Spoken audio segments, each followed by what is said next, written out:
Hi guys, Barry Drennan, Fairbairn Protocol H2H. This is a second of a little tiny mini series. Earlier I talked about the use of elbows and how that would fit into a Fairbairn program, and maybe a reason as to why we found that in the synopsis, the syllabus, excuse me, I keep getting those words mixed up, the syllabus that Fairbairn was teaching in different locations depending on availability of time, of course. We also saw boxing in there. Now, boxing was interesting. Now, as we looked into that more and more, we found that there's two things that come into the boxing that's interesting. One, boxing was used as part of the training, him and Sykes, for the purpose of footwork, which generally isn't associated with the Fairbairn method. He's got no stances, no tug assist, and he says you never know where you're going to be standing, therefore there's no stance. You could be running across rooftops and all this type of thing.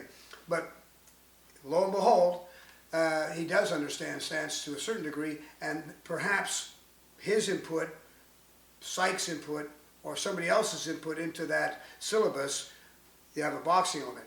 But he also does condone boxing in certain cases, and we have evidence clearly of closed fist contacts in certain circumstances. Both of the circumstances that I am aware of have came out of when they do sensory removal. The first one is, both of these I should remind you, are sensory removal where it's part of a system. You know, it's not just the punch that makes a difference, it's that the punch sets up something in both cases. Now in the case, the first case, it's a single person removing a sensory. And what we see there, strangely enough, is the vertical fist. Now, if you refer to gutter fighting and you go to sensory removal, you'll see the series where the gentleman comes in from behind and he punches the guy. They make a reference to the grenade case on the lower back, but it works either way, and we have evidence of that. Chris Anderson out of Ottawa came up with a film there, which I believe was oriented out of Oshawa, but I'm not 100% true on that. I'm not 100% sure. But anyway, it was this actual film of him doing the same technique, and we see clearly he's doing a vertical fist to the lower spine. So he's coming in from behind.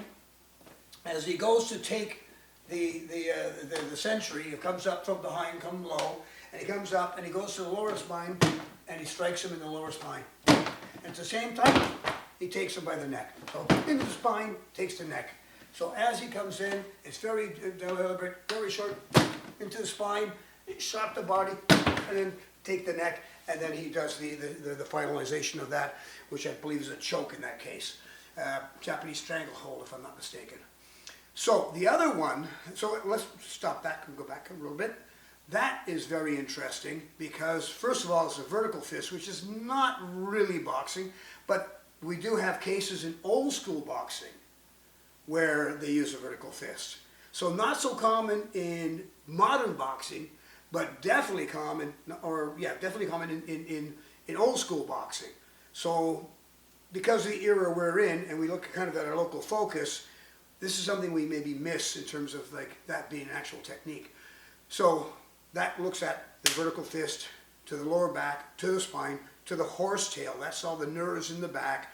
Give the shot, push the body off balance, and allow that shot to come in, that strike across the forearm, across the neck, to come in and take him down. That's very nice work, very nice flow, very nice, the functionality of that within how the anatomy and the physiology works flows great. So I can really see that as a perfect Fairbairn example of fist. Now the other one comes in, again, is a sensory removal. Now this is a two-man job. So one guy's going to take him from behind, and the first guy's going to take him from the front. Now what he does from the front is solar plexus punch. So the first guy comes in and does the solar plexus punch, and while he collapses off the solar plexus punch, then the second guy finishes off the job, so to speak. But the wonderful thing about a solar plexus punch, if it comes in and hits well, it totally collapses the respiratory system. And this is where you get that, people will fall right to the ground, they're heaving, and the breath is restricted, they're fighting for air. He's not going to yell, and he is not going to be a fighter, he's going to be easy to finish off. So whatever way you finish him off, this is a great way. Now this punch from the front So how does a guy get to the front and make this a functional thought? Well, the idea is that you could be as simple as this, and as simple as that. Just body weight, and that moves in there, and you can make a sound, you know, which is nice. And you don't take a lot when a guy doesn't know. If he's ready for a solar plexus punch, that's different. But it's very unlikely he's going to be ready. It's very unlikely anyone's going to be ready. Could be any reason at all that you decide to kill the guy in this way. We don't know the circumstances. Not everything happened in the middle of the night, sneaking up behind, covered in black. So it could be as easy as me showing papers. Can you let it? And it's done. Just a body weight drop. And that's all it is. So it can be very dynamic, very powerful, out of almost no movement. You know?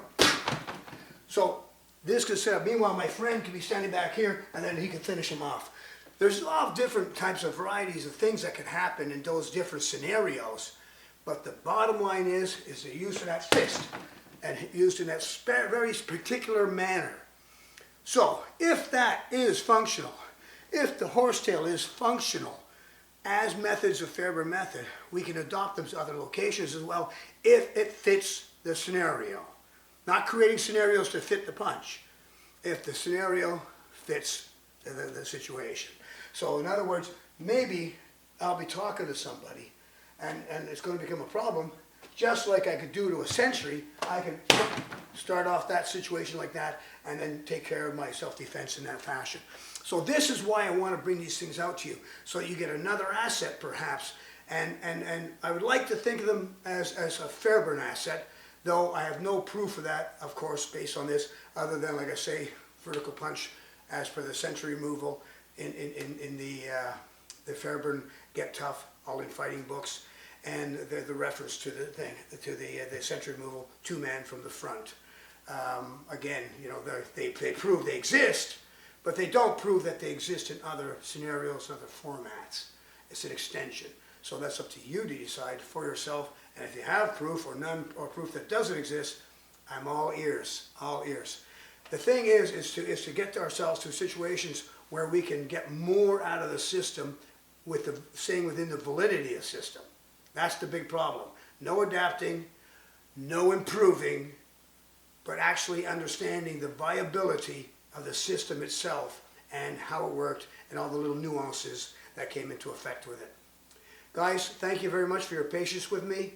Looking for comments. I educate myself by educating yourself, and you educate me by your feedback. We work together. Together we grow. Have a great day.